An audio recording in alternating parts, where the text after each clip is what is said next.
I turned off the fan for you. That must mean I love you. Hi, welcome back to my channel. If you've never been here before, I'm Fat Sajak, and I'd like to formally welcome you to season 7? Is season 7? Season 6 of this, whatever the fuck we do here. My kids are back in school is my point. I'm back to filming in the daytime most of the time, which is very exciting. I can also speak at a volume with which I am comfortable. So my kids don't come up running, Mommy, who are you yelling at? And it's too much to explain, honey. We'll talk about it when you telling everyone at school what my job is won't make me feel like I have a lot to account for. All right.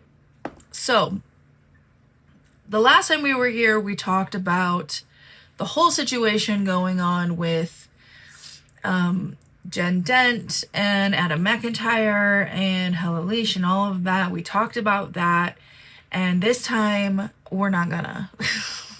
I've had a couple people say, are you gonna talk about sort of the discourse around the Adam versus Helpless thing? And no, I don't really plan to. I think we got a little sidetracked from the point, and we should move on. Now, as I said before, when y'all were asking me whether or not I was going to keep talking about the whole situation between Adam and Jen in the beginning, and I said, I don't have anything else to add until there's something to talk about. Same thing. I don't have anything to add until there's something to talk about. And right now, I have various other things to talk about. So today's going to be an episode of The Dump. Surprise! Not a surprise. It's in the title, you moron. So if you don't know, The Dump is when we have a multi-subject video, and I feel like the subjects don't necessarily need their own videos because I prefer to make long-form videos. I think they're more fun. I'm tired. We're going to talk about a few things. Today we're going to talk about Shane Dawson going on tour. We are going to talk about the Jools, LeBron, and Jeffree Star situation. We're going to talk about mikayla we're going to talk about mikayla Nogueira still being wildly out of touch, and we're going to talk about Colleen Ballinger and her move and her reason for moving, and some more things I probably have problems about. So it's going to be a meaty one today, and I have an appointment in like an hour, so it's going to be filmed in chunks. You guys like chunks? You into that? Great. Then you should subscribe to my YouTube channel. For real though, make sure you're subscribed. It's good for you and it's good for me. I feel like I look weird. Do I look weird to you? Like weirder than normal? I don't know. But make sure you're subscribed anyway. If I live through the day, there'll be more videos. So that's exciting. I also have a Patreon where we watch a bunch of nostalgia content that I'm super excited about. I'm actually like super stoked that my kids are back to school now because I don't want to hang around them. I love hanging around them. I just like to be in the routine of being able to put content out, like do my job and not have it be like me up until 3 a.m. at night and then editing in the morning and then spending my time with them all day and then being up all night. I don't even know when I sleep during the summer. You know what I mean? It's crazy. Like, I'm super grateful for this job and to get to be able to like hang out with my kids in the summertime. But it is nice to have routine again and be able to put out content again. And the point of me saying that was I have a bunch of Patreon stuff coming up. We've been watching Teen Mom still. And I try to like point this out a lot in the beginning of my videos because I know a lot of people just are getting to like the Teen Mom era content where we were rewatching episodes here, and we had to move all of that to Patreon because Paramount stopped enjoying my content, I guess. They wouldn't remove their copyright claims anymore. So we moved over to Patreon where you can watch everything I have over there for $1 a month right now. Towards the end of 2026, I will be adding stuff to the higher tiers, but it will never ever take away the content from the tiers as you have them right now. So anybody who's a member now through the end of the year won't lose any sort of benefits ever. You will always have the video content. We're watching Teen Mom over there. We're almost done with season 5B of Teen Mom 2. More than halfway through season 2 of Teen Mom OG. What did we watch recently? We watched A League of Their Own. We do a movie a month. This month we're doing Can't Hardly Wait. which should be up in the next couple days. We're watching I Love the 90s. We are watching all kinds of fun stuff. It's basically just like nostalgia and like hanging out. And we do drops over there, which are sort of like the premieres we do over here. And it's a good time. I am wasting all my time pimping out my Patreon. We need to start talking about things that are not my Patreon. We need to start talking about other people. I'm not the problem here. Everyone else is. All right. Let's get to it. Because you message drama channels. Oh my god. Oh my god. Oh my god. Shane, I didn't fuck my cat Dawson, is back because he never went anywhere. So Shane has been working on this pilot that he was clearly certain he was going to sell to somebody, to some studio, called Cancelled, which, as I understand it, is about a young woman who's an actor who is canceled. I don't really know. The only things I know about it I've seen in passing from like Patreon on Reddit, on the Shane Dawson subreddit. So I don't know a whole lot. I did see a bunch of like table read-esque moments, or maybe just one moment, where they were using like, you know, the R slur and stuff. So that's fun. I don't know how related that is or if that ended up in the final draft, but I sure as hell wouldn't be surprised.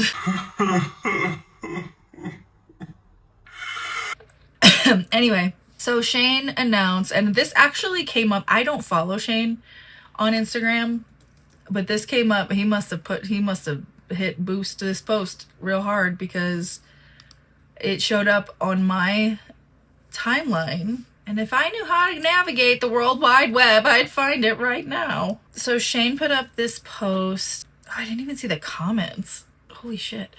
So he put up this post that says, "I'm going on tour." Airplane emoji, soda emoji, ticket emoji. ShaneDawsonLive.com for tickets. There are general tickets as well as a VIP option that includes a meet and greet. At the show, we're going to be screening my pilot, Cancelled. Wouldn't it be the pilot for? I just feel like that verbiage is weird. Sorry, I get hung up on verbiage a lot, huh? Self-reflection. Couldn't be Shane. And then doing Q&A after with me, Ryland, Spencer, and special guests. Do you and Ryland have to be there? I feel like I could ask Spencer a couple questions, like, why the dad shirts? I'm excited. I'm so excited to watch it in a theater with you guys. I can't wait. Boston and Chicago are the first two cities, but we're going to announce more cities super soon. If you sign super soon. If you sign up for the email/phone list, you will be notified right away once those cities are announced. Thank you guys so much for your love and support of this project. I can't even put into words how excited I am to sit in a theater and watch it with you guys. See you soon, Boston and Chicago. Okay. Boston is not yet sold out. There's like a handful of tickets left. And Chicago is sold out, which like my hometown, the fuck are you doing? They're showing this at the Vic, which I think is like 1,000 seat capacity, which is a decent size and more than Colleen Ballinger could do. So good for you on that, Shane. But these comments are funny.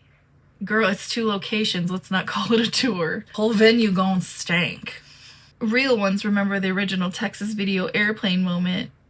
Cry, like happy cry face, happy cry face, happy cry face. Because he's holding pills in one hand. Honestly, it was one of the funniest things that has ever happened, which was Shane popping Xanax on a flight. I guess watching it in hindsight, probably not as funny. Maybe that's the visit. Y'all always ask if I could watch like some of the old Shane series or like some of the like spookier content that he used to make, or even Spooky Boys content. I think that was the series with Graveyard Girl. So if y'all want to revisit that one, let me know. We can revisit it. I genuinely worry with the way this world is today. So please, as someone who grew up watching your oldest videos, you mean the ones where he did blackface and was inappropriate with kids? All my love, have metal detectors at every single venue. Congratulations on tour and the beautiful family. First of all, I don't think I could fit metal detectors at the Vic. It's It's a small venue. I'm in the Patreon and see the general tickets, but how do I buy meet and greet tickets? Oh, no child left behind. I'm just kidding. That's mean. I'm sorry. I don't mean to be. These are just people. Although, I mean, look at the person you're a fan. You know what? That's a conversation for another day. The fact that there are people in the comments excited about this is concerning. Yeah. Yeah, it is. And the fact that Chicago is sold out is concerning. I mean, listen, I guess you don't have a massive 1 million+ people platform without people who still want to come see you. But like, I don't want to hear anything about him being canceled ever again. Ever again. Like, Colleen Ballinger could legitimately, and we're going to talk about her ass later, but like, Colleen Ballinger could legitimately complain about being canceled because she couldn't even sell out 200-300 people venues. Like, she got her shit rocked. And there's a whole, again, I think I've alluded to this before, but I feel like there's a whole other conversation that could be had about misogyny in that aspect as well. But like, what the fuck? A tour for what? LOL. As someone who's been a fan literally since the beginning, and I mean over 10 years, sorry, and I mean over 10 years ago beginning, I am so proud of Shane for this.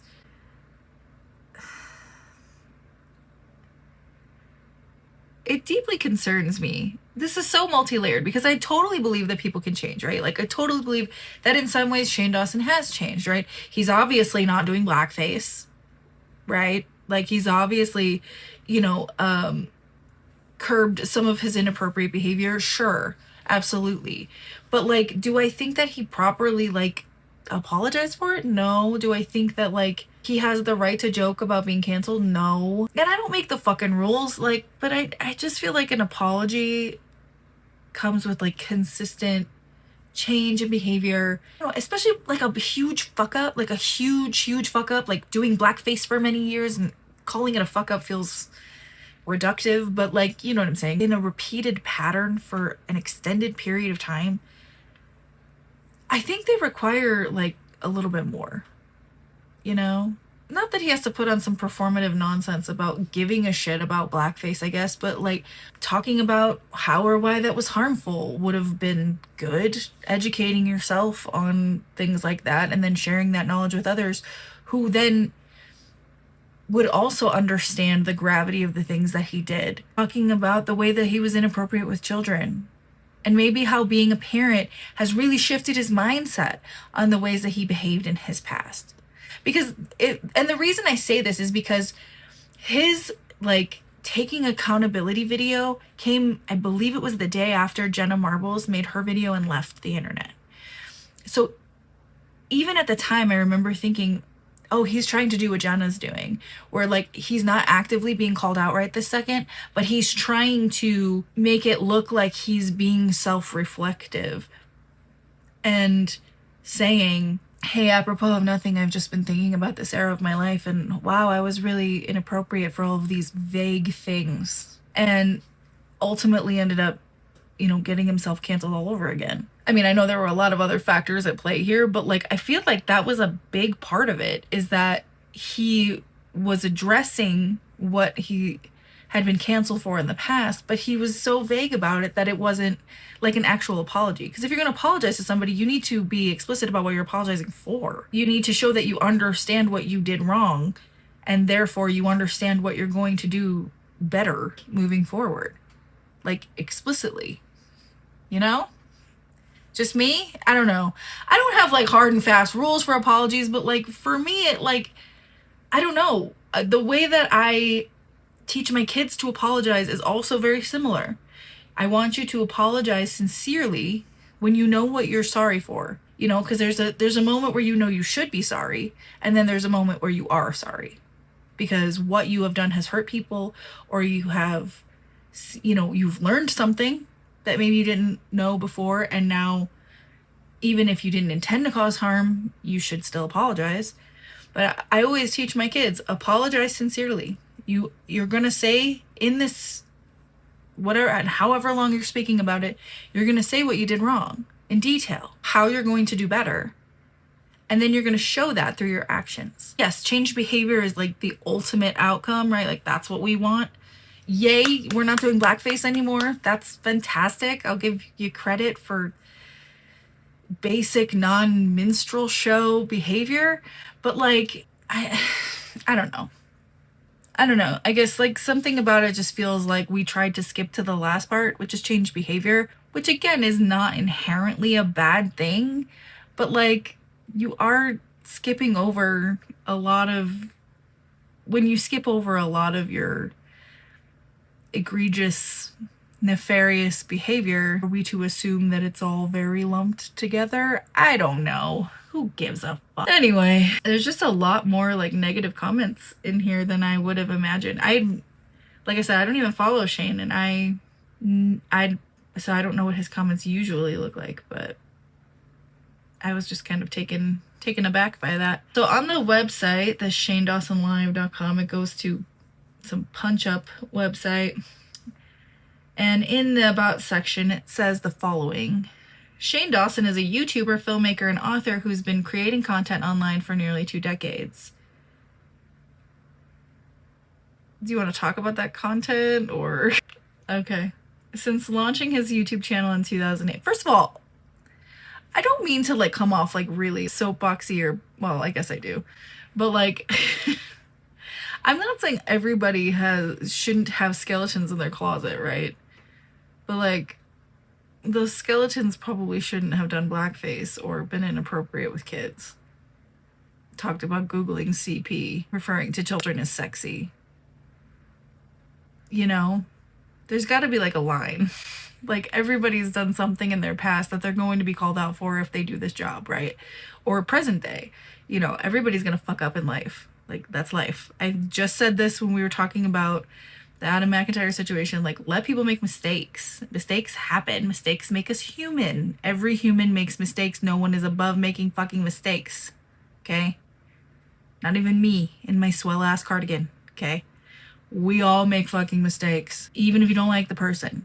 You have to acknowledge the fact that people make mistakes. And sometimes we need to let them apologize and then just move on. But like having almost a decade worth of really problematic content masquerading as something edgy is kind of not the same in my book. You might feel differently, and that's fucking fine. Stop yelling at me. Since launching his YouTube channel in 2008, he's built an audience through comedy, documentary-style storytelling, and long-form interview series.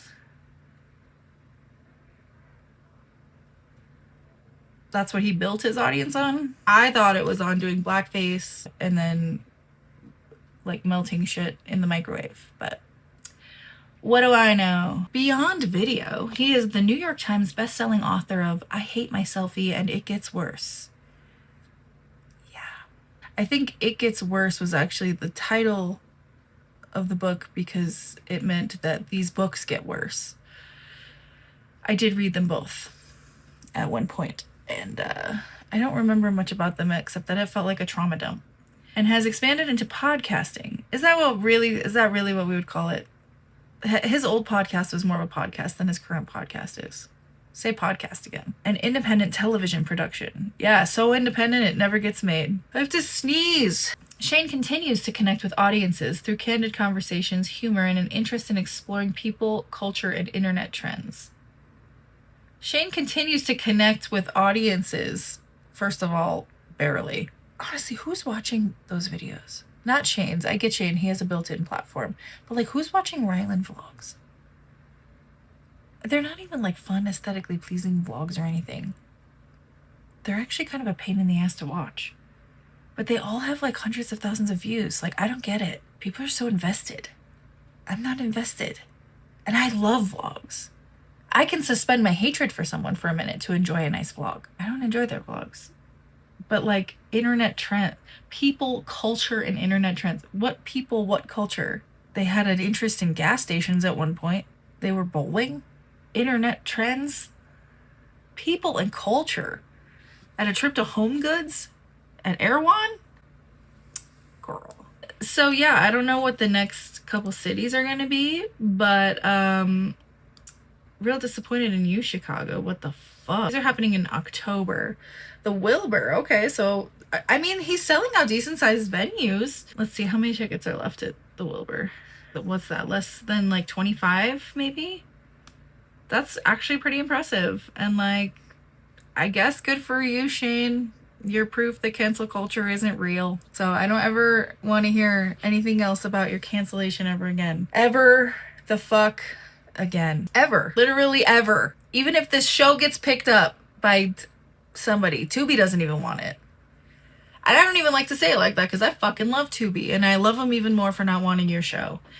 But seriously, I don't ever want to hear that Shane Dawson is canceled, okay? Because he's not canceled. Being called out and being canceled are different things. Being canceled would be being run off the internet. Having your financial status being almost completely or completely taken from you. Those are things that qualify someone as being canceled. Not this shit. And I think it's funny because I was watching a Peter Mon video last night. Friend of the channel, love him so much. But I was watching a Peter Mon video and he made a fantastic point, which is like there was no benefit to Shane's patrons on this, which I think sucks. Peter was like talking about how much that he thought that sucked, and I also think that sucks because the thing is like he did start this Patreon to fund this project, right? So like back in the day when everybody used like what the fuck was that? I think it still exists, but what's it called? All the crowdfunding websites. Why can't I think of what it was called? It's like Kick Me in the Face or something. Kickstarter. That's it. I was close. I had the word kick. When Kickstarter was really, really big in the beginning and people would use it to fund their projects and stuff, there would always be like rewards. Like there'd be reward tiers, sort of like how Patreon is now. But like, where's the reward? They should have had first access to your tickets and the VIP tickets with some kind of discount or merch or fucking something. The only perk really of being on his Patreon is funding this project that you're not going to be like rewarded with anything special for, and extra bullshit content that probably also isn't interesting. Really? They don't get anything? Especially because it's not like Shane Dawson is not a wealthy person. Right? Like if I funded a project like this, I still like, I mean, unless I opened an LLC and fucking had me a little business card or something, I couldn't fund extra, merch or, extra things outside of giving like discounts. But even still, wouldn't you give your patrons a discount? They're the reason you got to make this. Like, sir. And to those of you Shane Dawson stans who do find your way into my comment section, who have the wherewithal to tell me to do something else with my time, first of all, no. Second of all, no. Third of all, you're being fucking taken advantage of. Like that's absolutely taking advantage of you. Whether or not you got extra content is besides the point. I mean, yes, I guess technically he's fulfilling his obligations that he set forth, but like, you're not getting anything extra on this project that you funded. He has the money to fund this, by the way. Shane has the money to fund this. He has the money to give you extras. He has every resource available to him. It's not like he has to worry about childcare. It's not like he has to worry about paying his bills. All of this is handled. He's got the money. He could have self-funded this project. Instead, he asked his loyal fans to help him do it by joining Patreon, giving them, I'm assuming, subpar content in return, and still couldn't like give y'all anything extra with this. I'm just saying, it sounds like you're getting the shit end of the deal. And also, this is my job. Don't tell me to talk about anything else. Unless there's something you want to hear about. Let's move on. Tiger's new Talkboy tape recorder comes with audio cassette. Batteries not included. I did turn this fan on because it's really still 100 degrees here. And even though, yes, I'm wearing a cardigan, choose fashion today. Okay. Let's talk about this Jools, LeBron, Jeffree Star situation. I've been talking about poo for 40 years nearly. I don't know a ton about Jools, LeBron, but I know enough about Jeffree Star.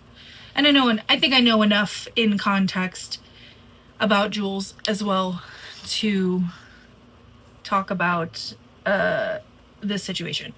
Obviously, if there's anything that I've missed that's like a critical point, please let me know, because normal people correct themselves when they're wrong and then just move on. So I was a passive viewer when I had like TikTok actively.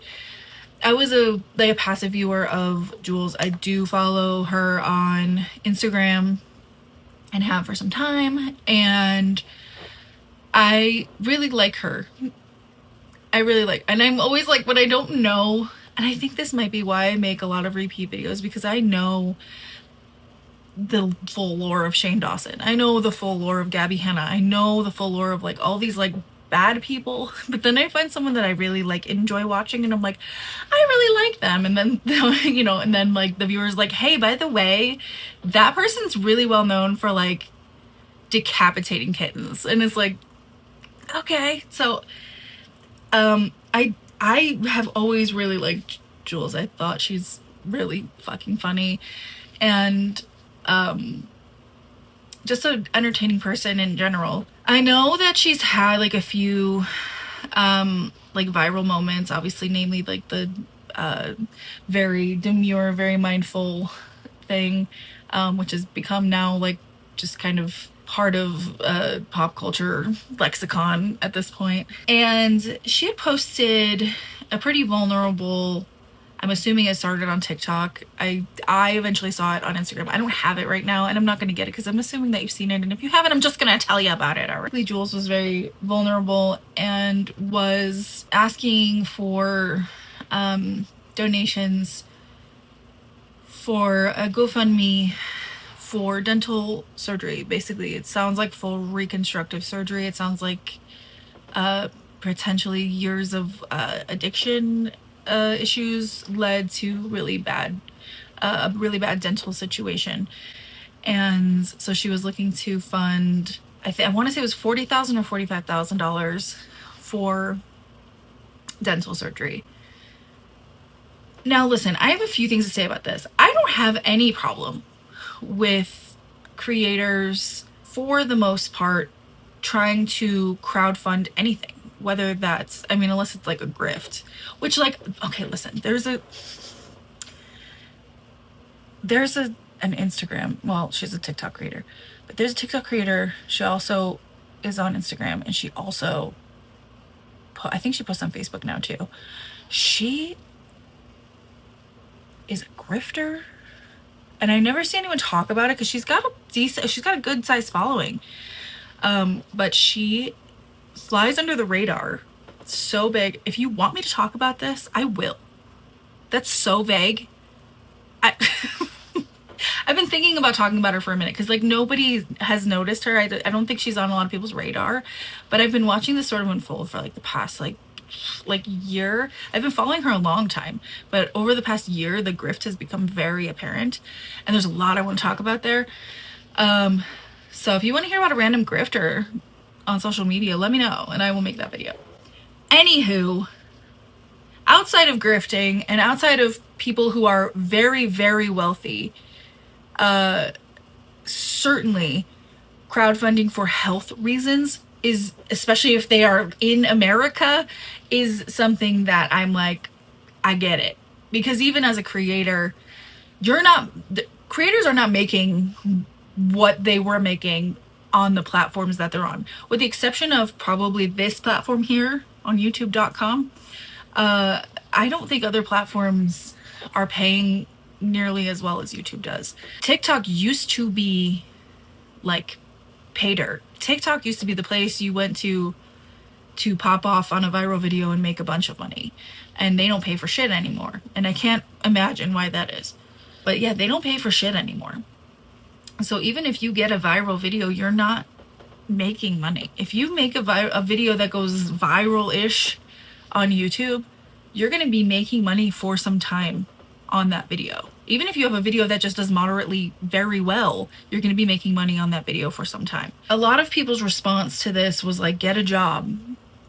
And the thing is like, first of all, you could just scroll by and say nothing if you're not interested in helping somebody. To my knowledge, Jools doesn't have like a history of grifting or starting GoFundMes to raise money for things they know. A grift. They don't have a history of grifting, as far as I know. The scariest thing about having your job be social media, unless you're someone who has a consistent brand deal or consistently gets millions and millions of views, is, and that's not even a guarantee, like, is the fluctuation and precariousness of your income. So it's very scary to make big purchases or move somewhere that's on a higher scale of mortgage or rent, because your finances can fluctuate. Oh God, indigestion. Your finances can fluctuate so much month to month. What I do know is that there's someone who lives in a country with a completely broken healthcare system and no funds for teeth that are rotting out of their head. I cannot understand being like, well, get a job. Because even a job wouldn't fund a dental surgery in this country. Even if you had good insurance, it would be almost impossible to fund close to half of that. So I kind of left that alone because it was like, for me, it was like the internet's gonna fucking internet, right? Like, it's just gonna do what it does. There's always gonna be some asshole who's telling someone who needs help to get a job because apparently that's the fix-all. But then, of course, everybody's favorite fucking racist, Jeffree Star, had to pop in because he's always got 2 cents to give. What did Jeffree Star have to say, I wonder? Today we're at the dentist. I'm paying for my own teeth cleaning. It's very demure, very mindful. I'm not like the other girls. I don't expect my entire audience of blue-collar 9-to-5 workers to pay for my $45,000 smile. I'm very cutesy. I'm very respectful. First of all, the only reason that you have a mouthful of porcelain right now is because of the people who watch your shit and buy your shit. Period. Because I do remember a time when Jeffree Star also had teeth rotting out of his head. I'm not saying Jeffree didn't work for what he has, for sure. But that work requires an audience. That work requires a consumer.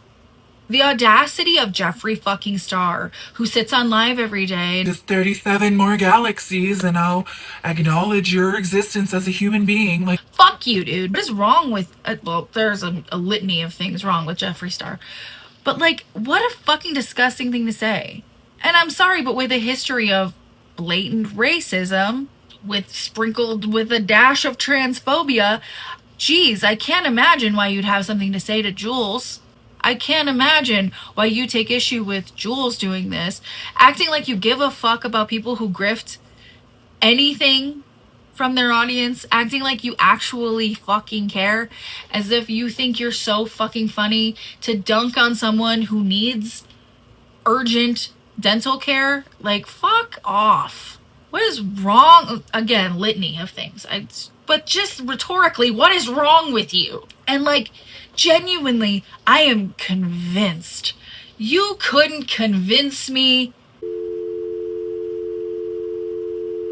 You couldn't convince me that Jeffree didn't make a dentist appointment or ask a friend who knows a dentist or has a friend who is a dentist or just found an open fucking boardroom and grabbed some dental tools to hold in his hand. Why are you holding dental tools in your hand?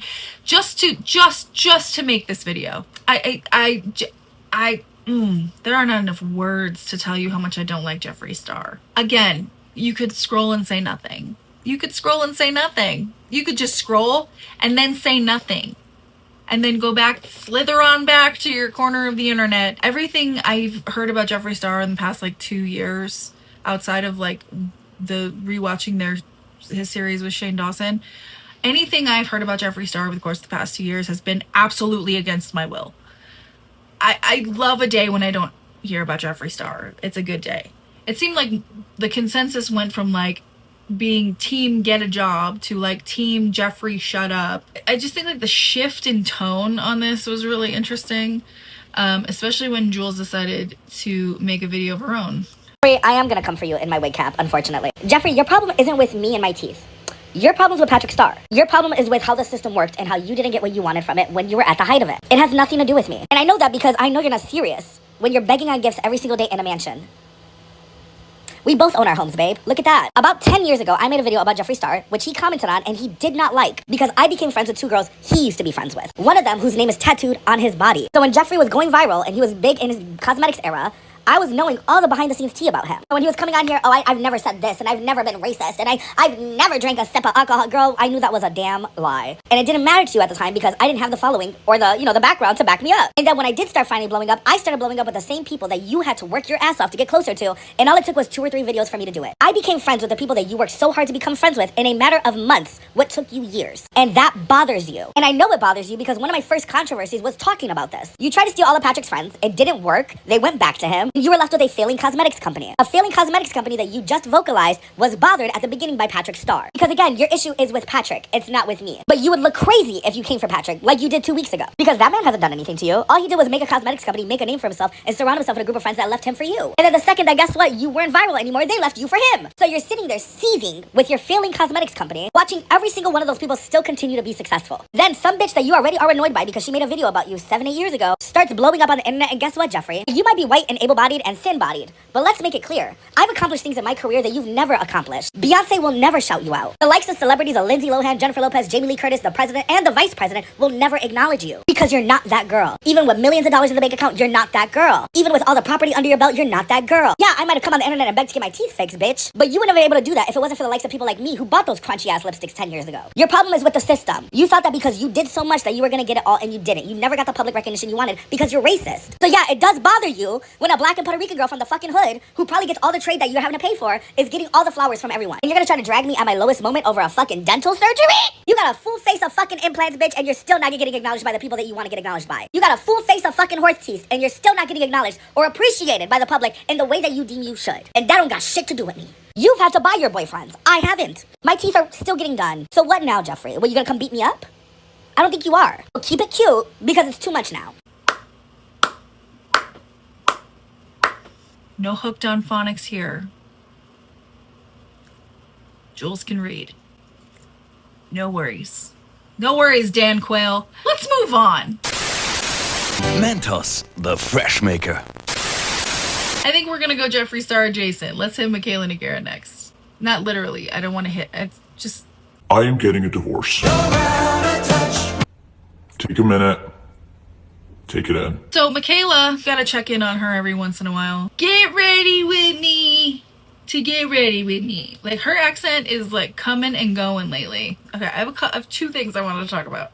One, I know a lot. Like, there were a handful of people that talked about this when it happened, and I wanted to. I was gonna make like another video about it, but I couldn't find another angle by which to talk about Mikayla. But I really wanted to talk about it because I thought it was really like, stupidly funny. Did you see the get ready with me while I'm drunk video? Because that was, oh, if you haven't, you're gonna. This is like, I haven't watched this since the first and only time I watched this, but it's giving like your cousin had a Zima and now she's acting like really drunk, but she doesn't realize that she hasn't had a drop of alcohol. Drunk, get ready with me. I'm gone with the fucking wind, bro. Yeah. It was a Zima.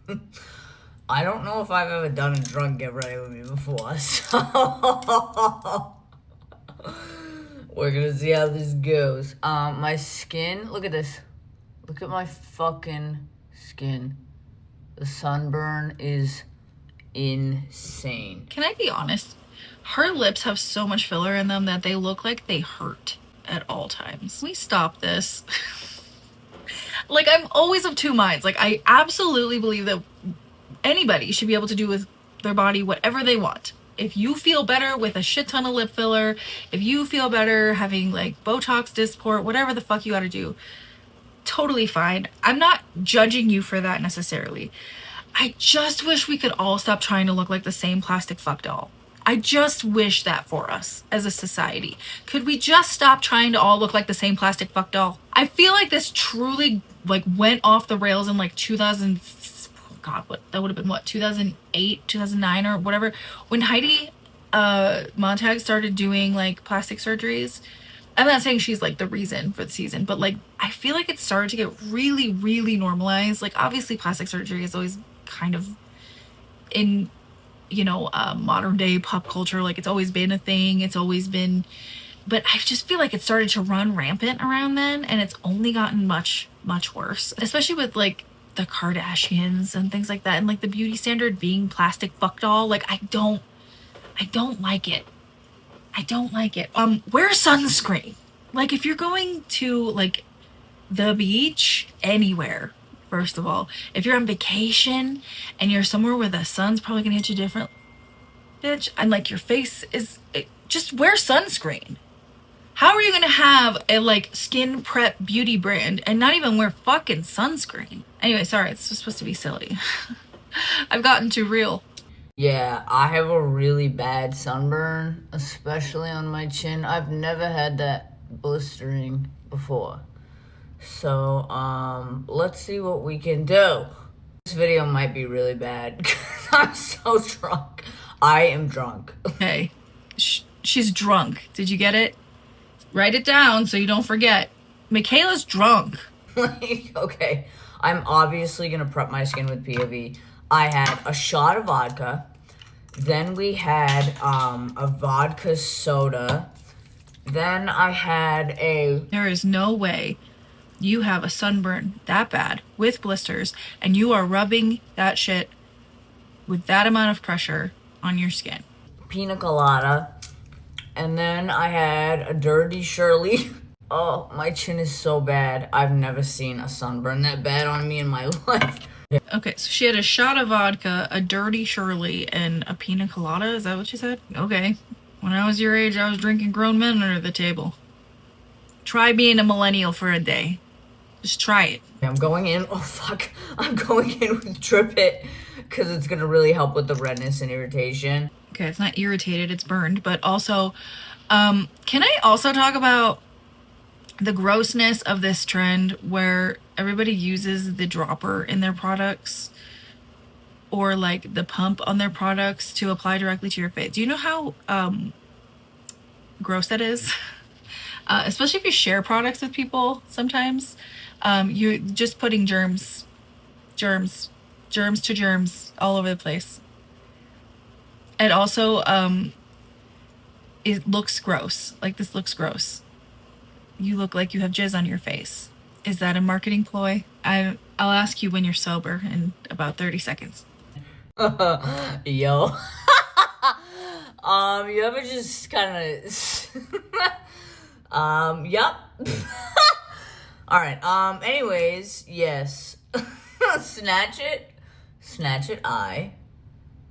Bitch, I don't care how fucking drunk I am. The makeup will eat! This is sad. I don't care how bad my skin is, like, I'm gonna hydrate them under eyes. Fuck. I'm not. I'm like half here. This makeup's not gonna be good. Okay, I'm going in with a Rare Beauty brow gel. I don't know. I feel like this needs a hypothetical conversation with Sketch. What do you think? The tinted one, you know what I'm saying? My skin is really bad. Like, I'm concerned. I wonder how long that's gonna take to heal. She looks animatronic. I'm not trying to, like, down her looks. I think she's fine. I think she's... whatever. I don't think she's a bad-looking person. But she just looks animatronic. Oh, fuck. I'm screwed. Okay, anyways. Eyebrows look on fleek. The group just texted me that more drinks are on the way. Great. Sydney and Sam are also completely plastered, by the way. And the reason we're getting ready is because for my birthday, Sam and Sydney booked us a photo shoot in Aruba to get photos of the three of us. Like, nice photos that we can frame and shit. How thoughtful. So we're all in our rooms right now, completely glamming out so we can look nice. So you got really drunk first, and now you're getting glammed up to look really nice to take photos? Also, you seem pretty sober. But what do I know? In these photos, but I'm a little nervous because 1, Aruba is extremely windy, and 2, my skin is fucked up. We did Aruba for a total of 5 days. We could have easily stayed longer. It's been a blast. Okay, I'm gonna go in with the e.l.f. skin tint. We're all about to be so freaking drunk in these pictures. This could be so drunk. I'm so drunk. I'm so drunk. Oh my god. We're lucky if we get one good photo, okay? Also, I am matching my tan. We'll be lucky if we get one good picture after your friends booked this for you for your birthday. It's kind of not super thoughtful. Also, the comment of like, we could have easily stayed longer. Like, girl, we got it. You have money. Okay, the makeup's still gonna look good. It's gonna cover my sunburn. Don't worry. By the end, it'll make sense. Okay, good. I was really worried. I'm still a little worried, but she says it's gonna make sense, so.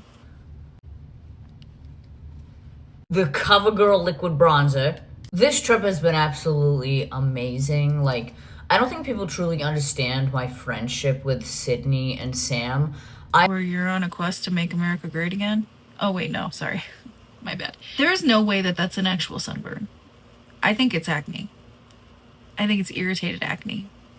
Because I don't know if it's just that I'm not a makeup person, but like, or maybe it's my age. Maybe it's, well, no, I guess, maybe it's just me. Maybe it's just me.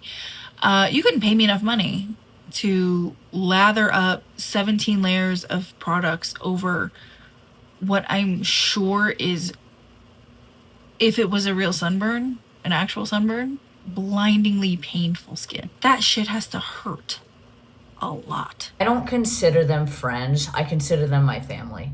Sam, Sydney, and Adam are my family. They are the sisters I never had but always wanted. They have gotten me through the darkest times. It was the best of times. It was the darkest of times. And they have been there with me through absolutely fucking everything and vice versa. And it's the friendship that people dream to have, truly.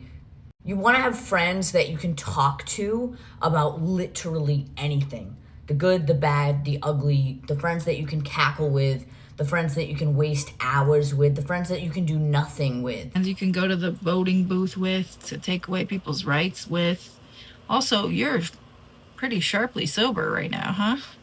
The friends that you love unconditionally, the friends that truly you can't be without. Like, that to me is unconditional friendship, and that's Sydney and Sam with me.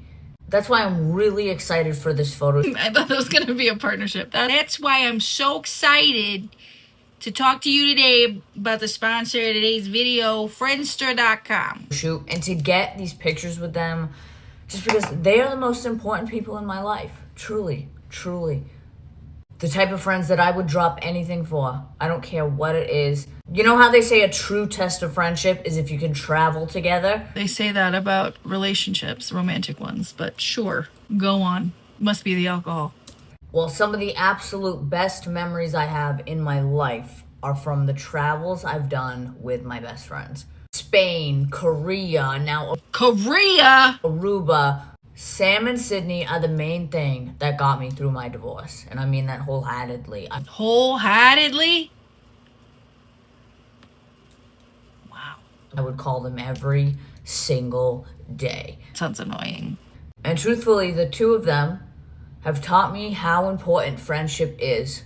Friendship has become one of the most important things in my life.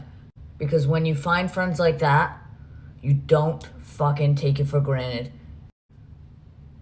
I don't know if you've ever put makeup on a sunburn, but this shit fucking hurts. Like, it just feels tight and uncomfortable. Then don't do it. The amount of things that we do in this life that we don't have to do, insane. Dior highlighters, these are stunning. Like, look at that. Because of how hot and humid here it is, I prefer glowy makeup because your makeup's gonna get glowy anyways. For the lip, contour it in toasted sugar and my e.l.f. lipstick. If you need a good pencil sharpener, this one's from POV, and I'm telling you right now. That's okay. I prefer to steal my pencil sharpeners off the walls of elementary schools. Like, it's a good-ass pencil sharpener. Huh? Someone is knocking at my door. Not only have the drinks arrived, but so have these these fine-ass women. Yeah. Maybe she is sunburned. That hand and arm is very red. All these girls in general, again, it's a double-edged thing where it's like, if this brings you happiness, if wearing this amount of makeup brings you happiness and it makes you feel good and it's the way you express yourself, I don't have any problem with that. I don't even have a problem if you wear it and it doesn't bring you happiness. But I would just like to offer you the alternative. You don't have to fucking do it. You don't have to do it. When I was in my early 20s, I didn't even fill in my eyebrows. That wasn't a thing that we did. We had sperm eyebrows back in the day. You think we put on moisturizer before we put on foundation? Not until my mid-20s. Probably not. We didn't learn about makeup. We didn't wear pounds of makeup. There was bronzer, there was, blush, eyeshadow, eyeliner, mascara, lip products, foundation, and concealer. But this precision, this layering, this insane amount, what's going on with this one? What are we doing? Is that the filters falling off or something? What's going on there? You don't have to do all this, especially if you have a sunburn. I just look at these girls wearing all of this makeup and I'm like, girl, this is a lot for me. And that's, again, maybe it's just a me thing. Maybe it's just an age thing. It's definitely not Maybelline. I forgot this isn't even what we came here to talk about Mikayla for. I had a whole different thing. So I just thought that was a fun little detour. But what I came here to talk about today was this, which I stumbled upon the other day and kind of wanted to talk about a little bit, in the ways that Mikayla is still very much so out of touch. I've been so depressed lately because of the way people are treating me online. It has just gotten the worst it has ever been. This is what happens. Empty fridge. Okay, for perspective, this is an industrial size fridge. Bigger than a single person, even if they have a boyfriend, that they would ever need. I eat like shit. I'm not taking care of myself right now, and I need to turn that shit around. I understand people have opinions of me, but people are treating me like I deserve to fucking off myself on a bridge. So that's where I'm at. I'm gonna turn this shit around because when have I ever let the internet win? I don't know, man. I don't know. Also, making the internet responsible for you not taking care of yourself. I'm gonna give you a little hint, okay? I'm not saying internet harassment isn't real. I'm not saying cyberbullying isn't real. I'm not saying that the words that people use online aren't, don't cause real harm. They do. But here's the thing. Close the fucking laptop. I know a lot of times that's easier said than done. Okay? I get it. I really do. But the alternative is you're coming online, standing in front of what I can only assume is a $7,000-8,000 fridge, an industrial fucking fridge that they would use in a restaurant, having it be empty as if you have just cleaned it out, which you need to go grocery shopping, giving us a sob story about how bullied you are while you live in your fucking mansion and you could retire today if you wanted to. I just don't want to hear it. I'm sorry if that makes me a cold-hearted person. I don't want to fucking hear it. All of your problems could be solved by a snap of your fucking finger. I don't want to hear it. Because the things that people call Mikayla out, this was around the 10th, so I assume this was probably about the MAGA friends and stuff with her boyfriend or whatever, but and also stuff with Cody. I think this was just around the time that the divorce was finalized or whatever.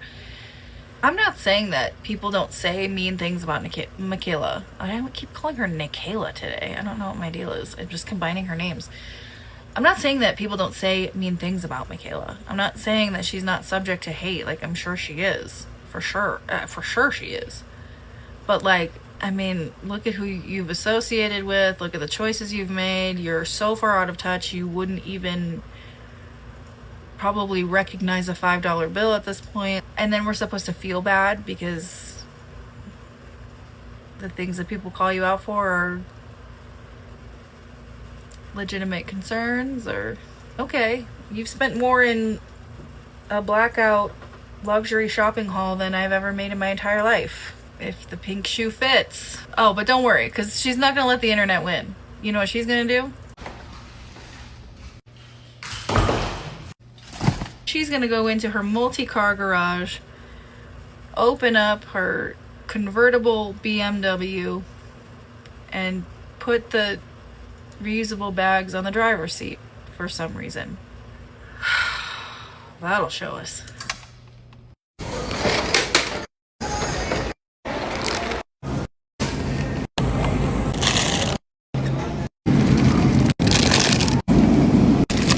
We went to Whole Foods, we got some Taylor Farms. Enjoy your diarrhea soon.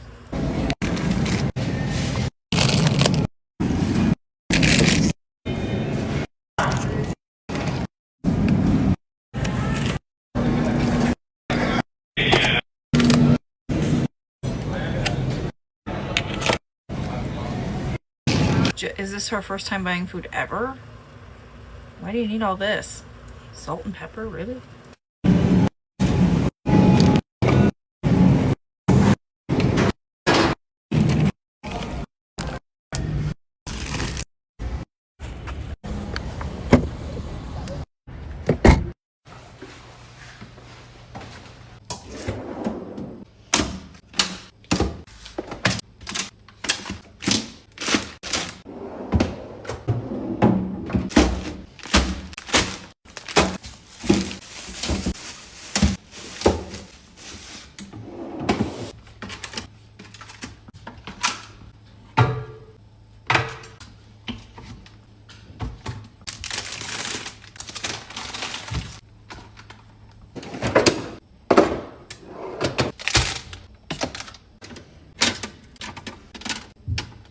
Now let's get back on track. I buy groceries in about 2-week intervals, so this is 2 weeks of food. I also do a lot of cooking, so that's why I need a lot of fresh vegetables, as you can see, and I love fruit, so I always have fruit. Now, like, if you really didn't think much about this, you'd be like, oh, okay, the rich lady had a big fridge, it was empty. She went to Whole Foods and got groceries, right? On the surface, it's not that big of a deal. But, like, where this video started, which was, oh my god, people are so mean to me and I'm not taking care of myself, to go then into my very expensive car, drive to one of the most expensive grocery stores, and then buy a shit ton of food. Again, not an issue. She's got to eat, right? Although a lot of this has been recalled. Enjoy those blueberries. But like, it almost feels like, and you can tell me if you think I'm reading too much into this, but like, this girl is so known for being absolutely tone deaf and out of touch. But like, this feels like, fuck you, you can't afford groceries and I can. Like, that's what this feels like. And I don't, that might not even be like directly a Mikayla thing. Like, that might just be like fatigue around all the things happening in this country, surrounding our food and surrounding, you know, our economy in general. But like, it really feels like, you're making me feel bad about myself. Fuck you. Look at all this incredible food that I can buy. I can buy 2 steaks. I hope you like horse meat. So I just like, I'm so tired of listening to rich people complain about stuff. I really am. And I feel like that's become like a thesis or an underlying theme on my channel, is just, I'm so tired of listening to rich people complain. It's especially right now. Things are so much worse for everyone who is not a literal millionaire. If you are not a literal millionaire, your life is hard. Things are really fucking hard. And the fact that like your answer is like, the internet's not gonna get to me. I'm gonna go to Whole Foods. I'm gonna spend $700 on something I could have bought at Aldi for, you know, $150. You know, it's just so ridiculous. I don't know. Am I reading too much into it? Maybe I am. But I don't think so. I don't think so. Knowing how she works, she's a pretty fucking calculated person, I've noticed. So she is out of touch with the everyday person. And let's finish this video off by talking about someone who's out of touch with just reality in general. New Sprint store at Radio Shack. You've got questions, we've got answers. Oh, Colleen Ballinger, you crazy bitch.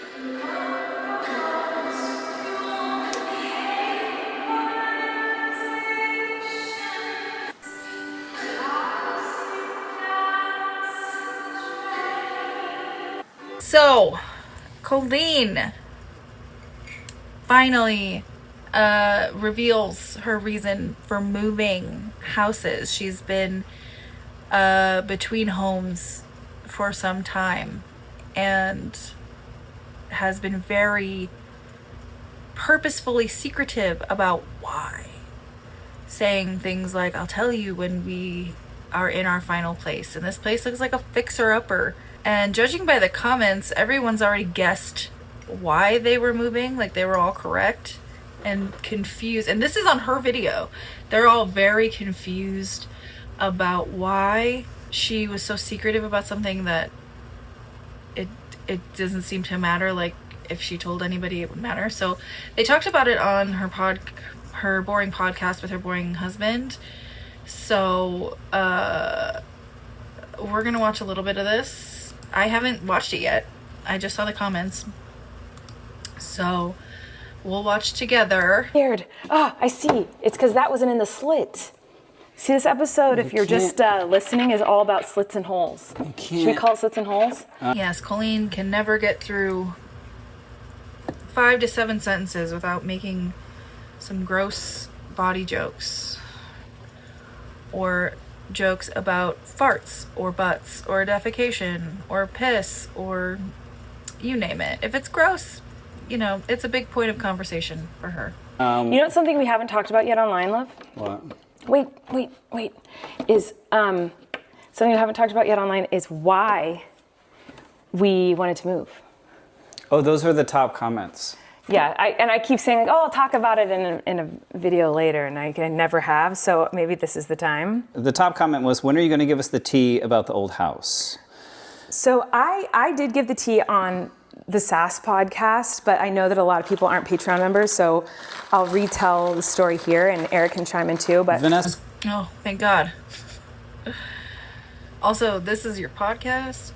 Also, are those nails sticking out of those 3 boards? Because it's stressing me out. Yeah, Vanessa too. Please, can the next episode be why y'all moved and what were the issues with the last house? Okay. I've been waiting so long for you to explain. I'm excited for a thick story. Okay, there's so many elements to the story. Is that something people say, that thick story? I don't know. I guess it's what they're saying right now. So here's the tea. There's a lot of reasons why. Number one Ghosts. is not number one is in ghosts. Number one is when we got the house. Here, Levy, will you screw in these 2? I just put these bad boys in here. Wait, hold on. Where did I put? Yeah. So this guy goes. Ow. This is a podcast. Imagine you're listening to this on Spotify. This guy and this guy needs. You want me to screw those in? Yeah. Yeah, but be careful. Don't do them too tight. No, I because then they'll explode the wood. I'll do it gently. Okay, yay. I'll drill it gently.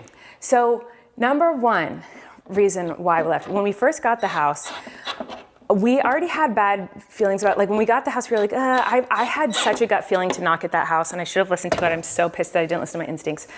But the house is really big, and I was like, oh, this is great, because I host all the family events, all the family get-togethers, all the family parties, Thanksgiving, Christmas, 4th of July, Easter, birthday parties. Like, yeah, we get it. Holidays. We got it. We know what holidays are. Like, it's all, I love doing that, and we have a huge family, and we had other people living with us. We had a nanny live with us for a while. We had my best friend living with us for a while. We had visitors all the time. Corey mentioned. Oh. And so I was so excited to host people in that big, great room. And we did, and it worked out. But then people started, wait, hold on, sorry, I'm getting distracted. She's lost control. I touched something. No, I touched something. No, I just didn't want you to move on without doing the next part. Because we have to. We're doing these. Yeah, but we have to screw these thingies in, so you have to screw in this. Oh my God, I didn't think building furniture could get more annoying than it just is on its own, but turns out I was wrong. This guy right here. Oh, do you have the thingies? Yeah, there's this one, and that goes in this guy right here. Yeah. Okay, so. Just the one? Well, there's one here. Well, there's 2 here. There's one here, and there's one right here. This one and the one you're doing. We just do the one? Well, you do it on the... Oh, I see. Yeah, I got it. Okay, so anyway, so we got the house, and then family starts moving away. Like a huge chunk of my family of 8, moved to Spain, and other family, friends, people just kind of started drifting apart and moving to other places. Yeah.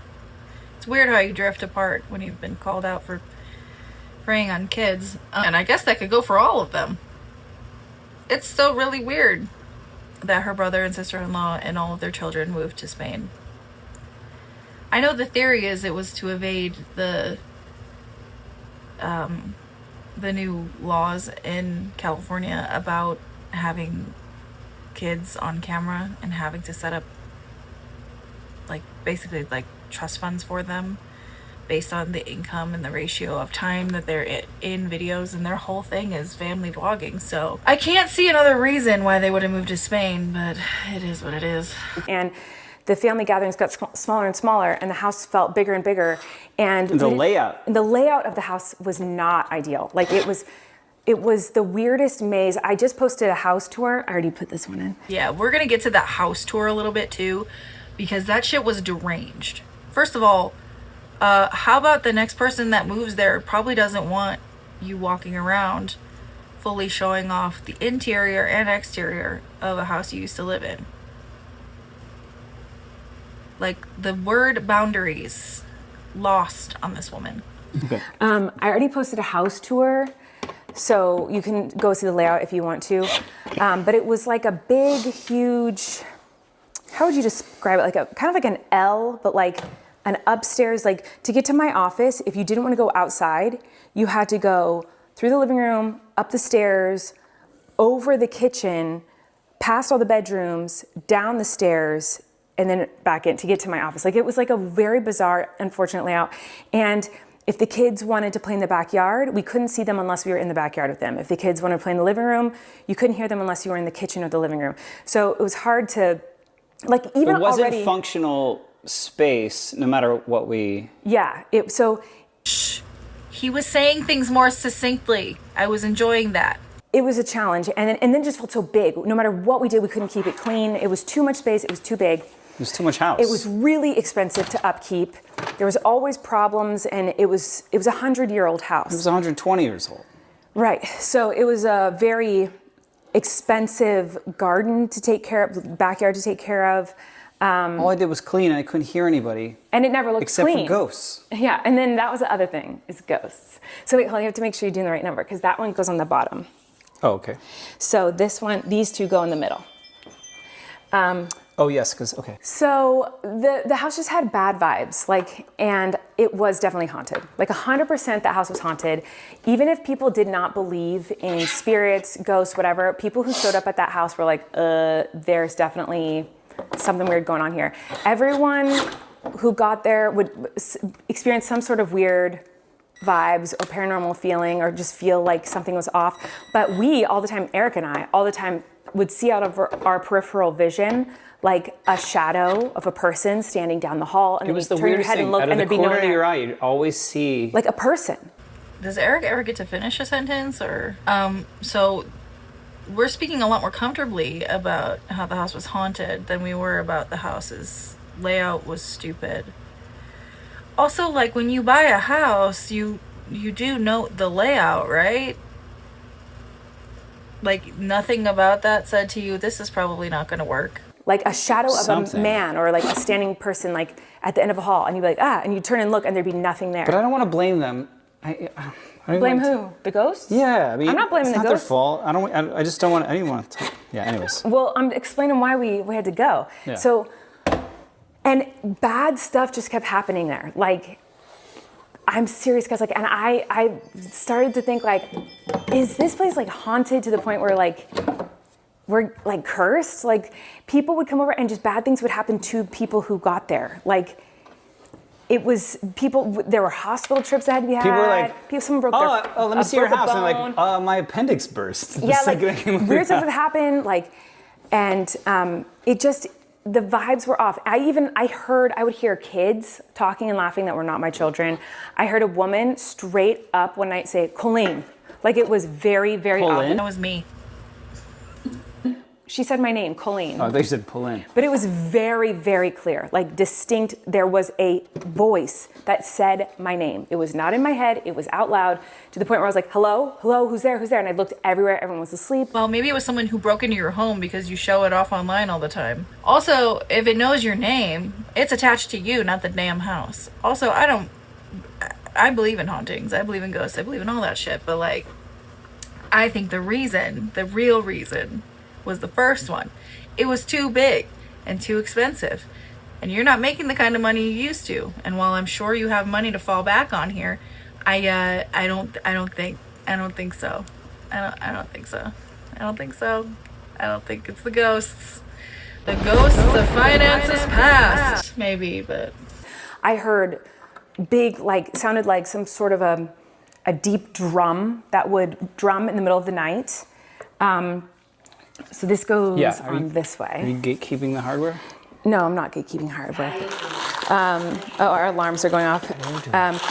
Anyway, it was just full of bad vibes, and the house was expensive, and it was too much space, and there were so many renovations we wanted to do on the house, but we never could because the house was so old. It was over 100 years old. It was like a historical location. You would need some we needed permits. so many permits, and we needed there was so much you would have to do just to like change literally anything because it was like known as a historical property because it was so old.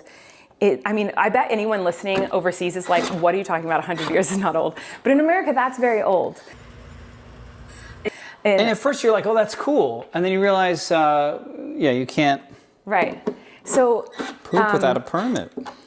And so it was just hard to get anything to happen. Like we couldn't change most of the house. You couldn't change a lot of it because it was a historical landmark, I guess, because of its age. And it wasn't a historical landmark in the sense that like it was a museum and people would come look at it. It was just like they wanted to preserve it, which we respected and tried to do with it. But that was hard. There were a lot of renovations we wanted to make, and we couldn't because, we probably could have if we went through all of the nightmare headache of like getting the permits and whatnot, but we wanted to open up the kitchen to like the backyard area so that we could be an in and out family. And already in this house, like this new house, it's a trillion times better. The feeling, the vibes, right, love? Like we're an in and out family now. It not is the like burger. It That's is. what you said. It is so much more comfortable. It feels safe. It feels like our kids, I've never experienced this in my life, and I can't believe we've been living without this for so long. But I've heard of and know of people, I have friends and family and whatever, who their kids wake up and they'll come wake you up, whatever, and then they'll go and they'll play, like in the next room, in the living room, and you can still hear them. You can be in the kitchen, you could be in your bedroom, and you could hear your kids throughout the house, but they want to go play, and they want to play with each other, So you're saying that you have been so wealthy all this time that you've never had the experience of being able to hear your kids when they get up and go play? All right. I've never had that experience in my life. And you can hear them. And you can hear them. At that house, the kids, when they would wake up, they were like, I have to be with mommy. I have to be with daddy. I don't know how to play by myself. I don't know how to play with my siblings. I only want to play with my mommy and daddy. I won't go downstairs without them. I won't go to the living room. I won't go to my room. I won't go anywhere without them because the house was too big and it was kind of scary. And so they wouldn't do anything by themselves in that house. And now at this house, it's like, we all wake up and the kids, oftentimes they'll wake up and we have cameras all over the house too. So like, we'll hear that they've woken up and Eric will look on the cameras and he'll see them like playing in the playroom or playing in their bedrooms. And like, they'll come wake us up and be like, morning, love you. And then let's go play. And they run and go play. And then we can like lay in bed. Till and like, we could hear them. 7:30. But like I've never experienced that. And I've always been so jealous of people who like their kids will wake them up and then they'll go play with each other. So the ghosts were keeping them from that? Is that my understanding? Not the fact that mom and dad clearly were like hovering over them in this big house where they couldn't hear them all the time, so they got used to having mom and dad real close. All right. Environment. But I do want to fully explain, I want to explain why we moved fully. Like, I know I just kind of explained, but the top reasons are, number one, the house is too big. We could never keep it clean. It was expensive. The layout didn't make sense for us. Never felt right. It never felt right. Oh, by the way, they got a new kitten. And they've changed locations. But, like, they also got a kitten. Because when you lose one, you gotta replace it at some point. And it was haunted. While we did have great memories there, I'm so grateful for our time there. It should be like, you know what I love about this house is that one tree in the backyard where you put up the hammock. Mm-hmm. You know that what was I mean? a great tree. For me, when I think about that house, I think about the Australian tea tree in the backyard and putting that hammock up there and laying out there with the kids. That's what I think about. I don't think about, you know. Yeah. I feel like when I think about that house, I have great memories there. I also have really bad memories there. But I have also... Like toxic gossip memories or... I just think of it, it was just always felt dirty. Like it felt like no matter how much we cleaned it, it still felt dirty. So we're so much happier here. We love it here. And it feels so much better. It doesn't feel like that heavy feeling of like we were haunted is gone. Although I will admit that even though I think the last house was haunted, I never felt like scared like of whatever was haunting it. I just felt like I didn't belong there. I felt like it wasn't my house, that I was intruding on someone else's space. Yeah, that's a good way to explain it, yeah. It felt like, I'm sorry I'm here, I'm sorry, like I shouldn't be here, but I didn't feel like they were trying to scare me. I never felt scared when I felt a presence or whatever. It felt like a part-time job, you know what I mean? Part-time? What, just it was a full-time job. No, but like Eric means like part-time on top of his 2 full-time jobs. What with, you know, taking care of the house and the kids and whatnot. And then the ghosts. Is there any other things that you could think of reasons why? I mean, there's so many reasons why we left that house. There are, but somebody bought it. You know what I mean? So I don't want to... Yeah, well, it's not like it's a bad house. It's a cool house. It just wasn't right for us. Yeah, but didn't it also have like rats in the walls and stuff? Make it your own. It just wasn't right for us because of the layout, and we have young kids and I think that's basically the space and functional space and having young children playing outside and being expensive and knowing to upkeep where they are and yeah. We get it. Your finances are different. It's expensive. We got it. This is a really, really, really long way to go about saying that. But anyway, that's the reason. Awesome. All of that. These are the things you couldn't say. These are the things you couldn't say. I agree with the commenters on this. That sounds like a little bullshit. I also completely forgot to talk about this video that I'm about to show you. Are the heterosexuals okay? Because what the fuck is this? This is not cute. This is not really normal banter. And also, she's gross. And also, what the hell? Our date is starting and Eric's already yelling at me. We're already in a fight because Show him how you opened. Show him what you opened in my car and how you opened it. You. Oh my God. Are you crazy? I'm hungry. Are you crazy?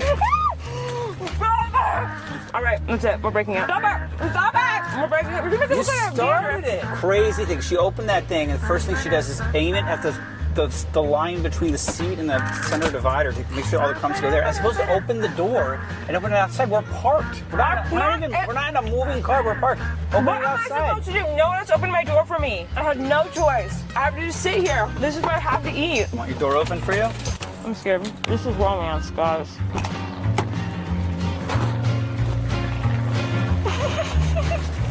I love it.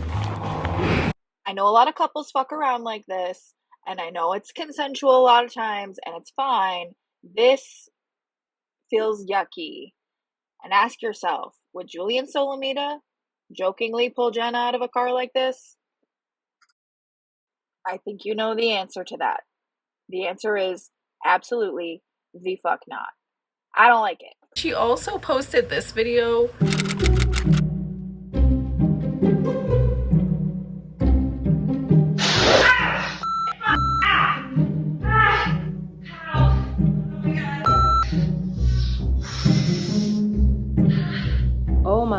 change of plans my night has become. We were getting ready for family. My in-laws are on their way here from the airport. Eric went to go pick them up with Flynn, and I'm with the twins. I was putting them to bed where I was about to, and I tripped and fell and did something to my arm. I don't know. My mom's here though. She came to the rescue for me, and so we'll see what happens. First of all, you want to talk about moving into a house and having a bad omen. That didn't happen here, so don't worry about it. Also, this entire video is Colleen having a panic attack about potentially having broken her arm, being convinced to go to the ER, and then crying in her car about how she's sent herself into such a panic that she was about to faint. Now listen, again, another multifaceted thing. I am someone who has health anxiety to the fucking moon. Like, it's part of my OCD.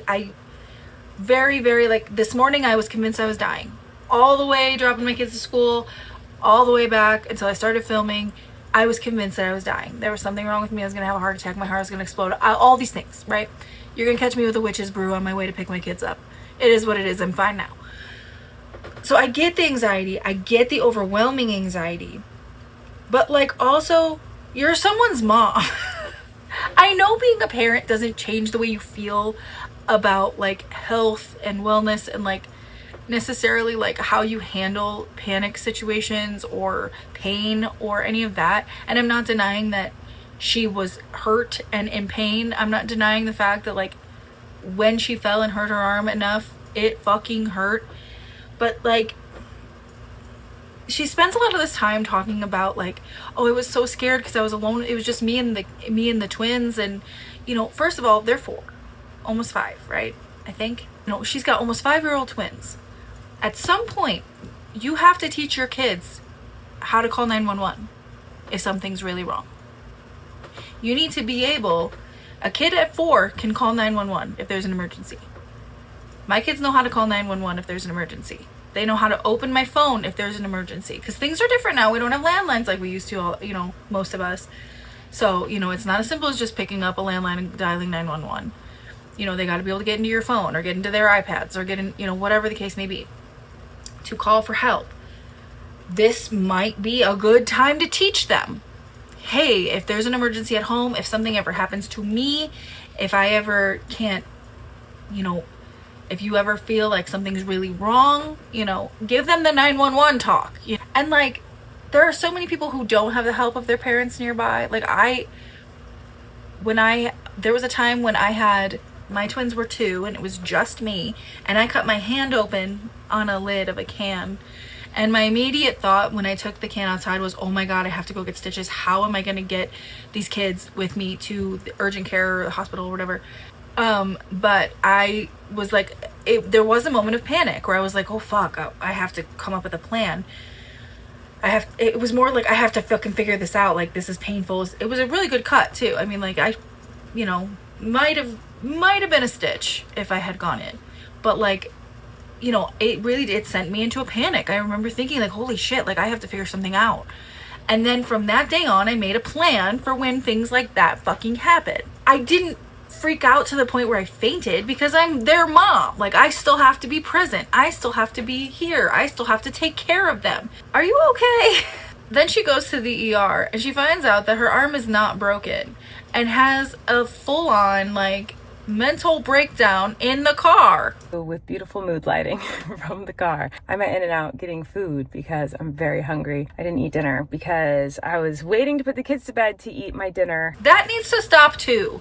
Like, I get that on some nights, but that seems to be a recurring thing in their home. They need to start, not that I'm not fucking super nanny here or nothing, but, like, it would be really beneficial to your whole family to have family dinners.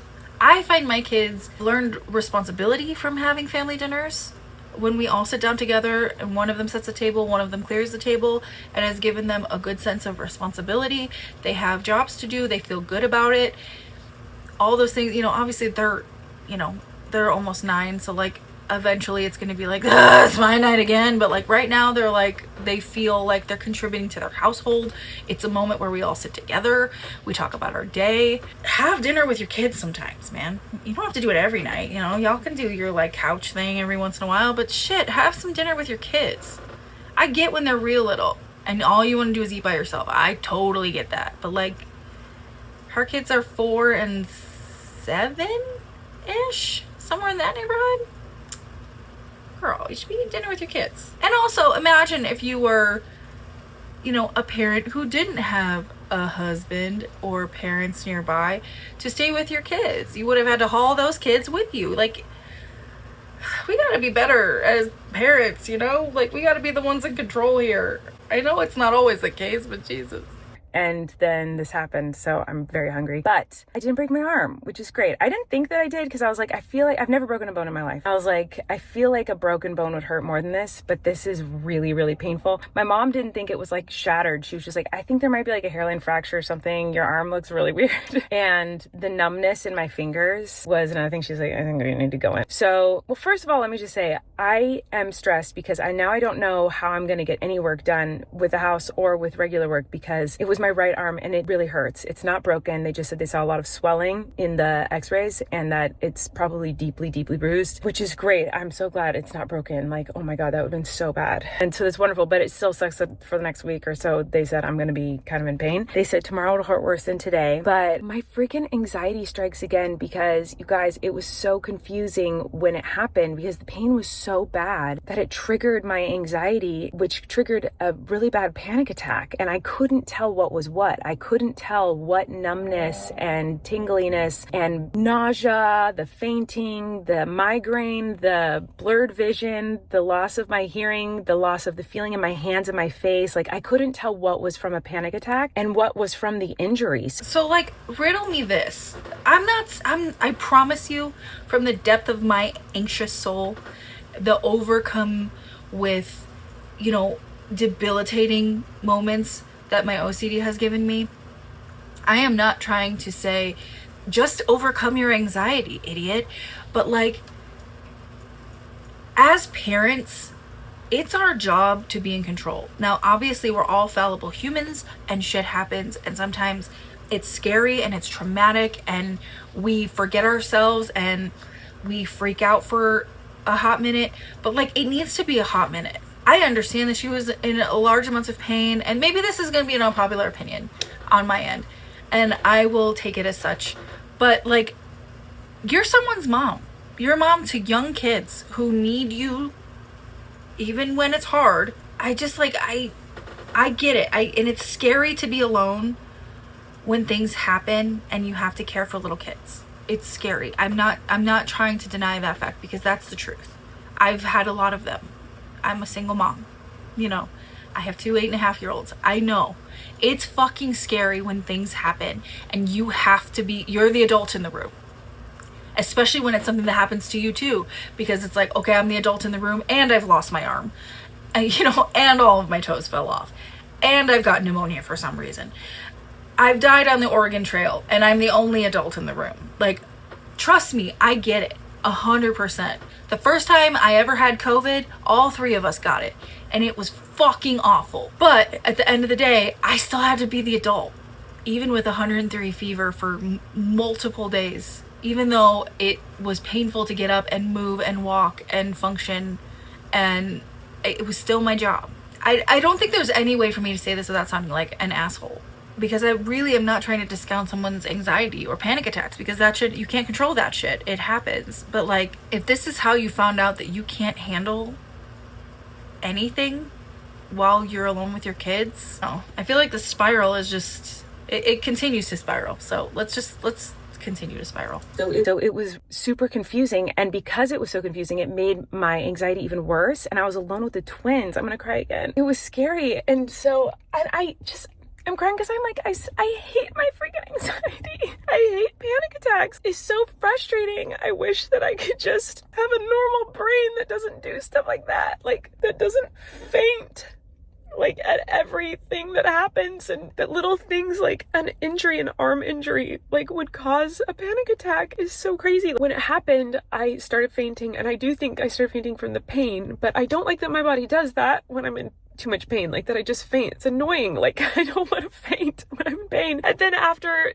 that, so I started fainting and I was alone with the twins and I was like, oh no. And so my brain immediately just started thinking of every horrible scenario that could happen. I'm sure this all happened within 2 seconds total. The amount of thoughts that went through my mind of all the horrible things that could happen if I fainted, and it could scare the kids and they wouldn't know what happened, and what if something happened to them after I like blacked out. So I started panicking, and that triggered a really bad panic attack, and so I called my mom and she rushed over. Yes, that would scare the shit out of your kids. Again, a real good time to have the 911 call with like conversation with your kids.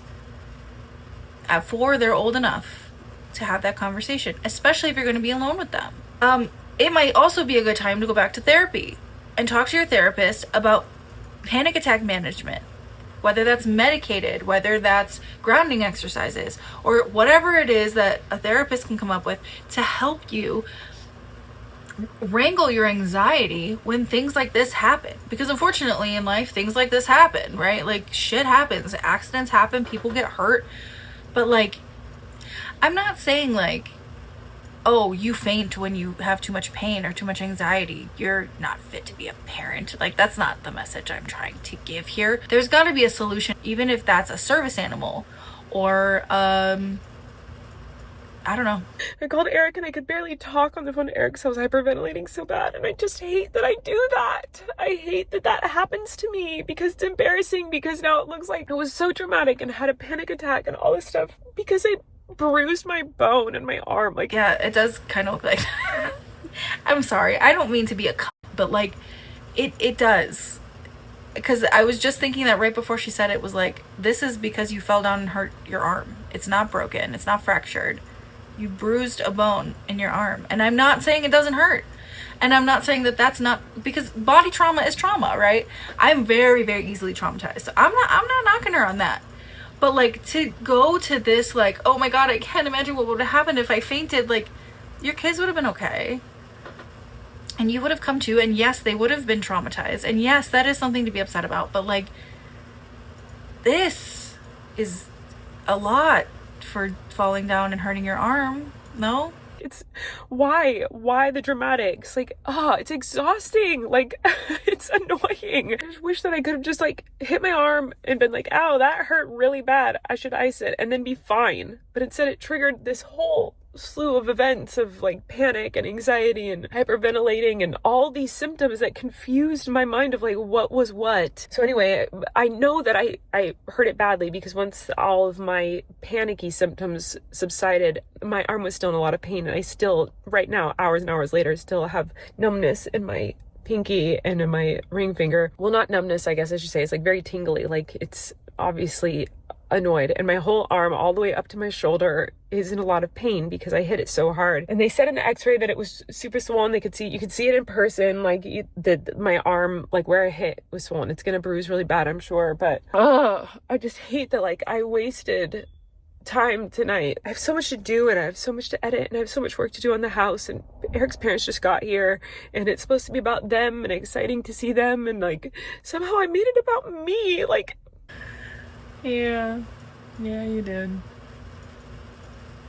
Oh well, she then goes on to show us that nothing can stop her, not even a really bruised, ouchy arm in a panic attack, because during this panic attack, she was filming her kids. So even though it's a little bit embarrassing, it is the reality of having anxiety and an anxiety disorder and having panic attacks. That's kind of part of it. It's a process of like having the physical panic attack and then coming down from that and feeling like the shame and embarrassment and, the meltdown. And so I'm fine now, but that's kind of all part of the process. But in case any of you were wondering what the twins were doing during my panic attack fainting moment, because clearly I was very worried about it, it's what triggered the whole situation, they were completely fine. They were playing in Maisie's room. We were getting ready for bed. And then once I got hurt, they heard me and they came in to check on me. Maisie ran and got me water, which was very sweet. And then Wesley asked me to start reading them a bedtime story. And I said, Mommy's got an ouchie right now. Can you guys read a story to each other? And Wesley said, but I don't know how to read. And Maisie said, I'll just make up the words. And they sat down right next to me while I was coming out of whatever I was going through, and I called my mom and I called Eric. And then when I hung up and I started to feel better, I just kind of sat and watched them as Maisie was reading to Wesley, and they were so sweet and so amazing. And so since my phone was already in my hand from calling everyone, I was like, I need to remember this moment because I'm going through all this chaos in my own mind, and they're just happily sitting next to me having fun. So they were completely fine. It's a really quick clip. At the end of it, you can hear my mom running up the stairs and me going, I'm fine, because at that point I was starting to feel better. So it's almost like if you gave it a minute, you might have come down off the panic attack. That's the thing about, first of all, we'll talk about this in a sec, but like, that's the thing about a panic attack, right? I've had lots of panic attacks in my life. They started when I was 14. Okay, I had a bad reaction to nitrous on an operating table, and I've never been the same since. But I understand panic attacks. Again, I'm not knocking her for having anxiety or having panic attacks. I don't think it's embarrassing that she had a panic attack. I don't think it's embarrassing that she has anxiety. I don't even think it's embarrassing that she called her mom. I think it's embarrassing that she has a panic disorder and doesn't seem to know how to mitigate a panic attack. Not that there's a perfect way to do that either, right? Like, obviously this requires a lot of nuance. Like, what works for one person doesn't work for another. Like, grounding exercises don't do fuck all for me, because I think the OCD kind of interrupts the kind of has a hold on the panic attack part. Clearly she doesn't seem to be in any sort of active therapy or like taking care of her mental health in that way anymore. From what I've gathered, I could be totally wrong. I don't fucking know. But and obviously you can't, medication and therapy is not a fix-all. It's not going to eliminate all your panic attacks, but the thing that all of us who have panic attacks have to remember is that they are temporary. Even if it feels like it's going to be forever when you're in it, we have to remember that they are temporary. And taking a moment to assess the situation and breathe is like paramount, right? Like, I feel like then you're in the like, okay, I need to call somebody's own. Like, if it's still not subsiding, like, obviously the trauma to your body is something that's going to sit there for a while, right? You get that kind of like, that like rubbery feeling in your body, and like everything just doesn't feel quite right. And I think that's very normal, and I think that spurring other panic attacks is very normal, but like, it sounds like she got hurt and she didn't really make much of an effort to try to like calm herself down, which I guess sometimes you can't, whatever. I guess I'm not trying to fence sit this, but I'm also trying not to be a huge bitch about it, because again, I know that anxiety and panic attacks look different on everybody and for different reasons and different, contributing mental health disorders or personality disorders or conditions or whatever, so everybody's a little bit different. I just think like filming this and then putting it up and then talking about it afterwards and being like, but I'm fine. And also, while I was having this debilitating panic attack, I made sure to film my kids so I could exploit them. I'm not going to show you that here, but that was literally the next clip, was her just gotta have the kids in there to gotta spend money to make money, right? Gotta exploit kids to make money, am I right? So like, at the end of the day, even when we're traumatized and having a panic attack, we're still exploiting our children. So super duper.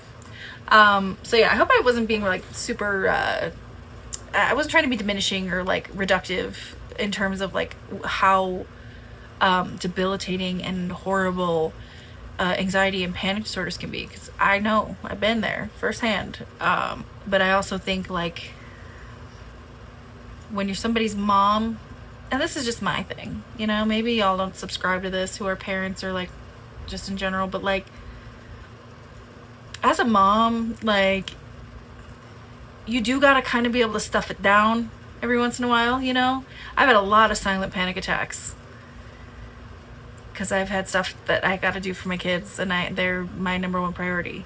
So it's not easy, but like, again, and maybe a good time to work in the old 911 conversation with the 4-year-old.